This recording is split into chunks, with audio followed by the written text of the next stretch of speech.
Sees Daniel Bircher reporting. Now, many people run marathons to raise money. Our next guest can certainly top that. Since founding the charity Walking Feet, Sarah Eagle has trekked across Japan and down the east coast of Australia. Sarah's just finished a 1,000-kilometre walk to Melbourne and she's now seated comfortably to tell us about it. Good morning. Thanks so much for being here. Now tell us why you set up this charity. I set up Walking Feet in memory of my brother Ben, who went missing during his final mental health crisis in 2001. He went missing in Mount Baw. Tell us Ben's story. Ben was diagnosed with a mental health issue when he was about 18 or 19, and for about 10 years he lived with his illness, and he was able to hold down a full-time job, and about once a year roughly he'd have a mental health crisis. He'd been overseas for about a 6-week period in 2000, came back very tired, and there was a change in his medication and he became very unwell quite rapidly.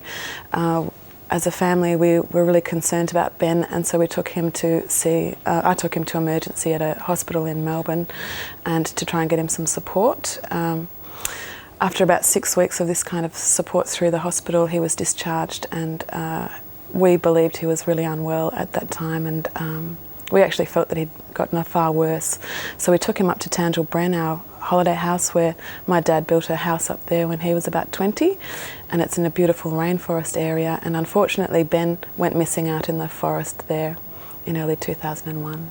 And his body's never been found? No, we had an extensive search for him around that time. It was the middle of summer, and unfortunately his remains haven't been found at this stage. Obviously, now you've been focused ever since then and through Ben's life on the issue of mental health. Now, lots of people write to MPs and do other things to raise awareness. You've taken to walking. Why? Yes, well, Ben and I were starting to plan before he got very sick in 2000. We were planning to walk along the Bibbulmun track in Western Australia. And unfortunately, I wasn't able to do that walk with Ben, but I most certainly did it for him. And that's really how the walking began. So at the end of each walk, I promised Ben that I'd do another walk. And the walks have helped me understand a lot more about mental health. And I've then gone on to do a Bachelor of Psychology with honours, and am now doing a PhD to try and increase my understanding so that I can educate people as I go. It's been more than 11 years since Ben disappeared. How do you think the debate has changed in that time, and is there more awareness now?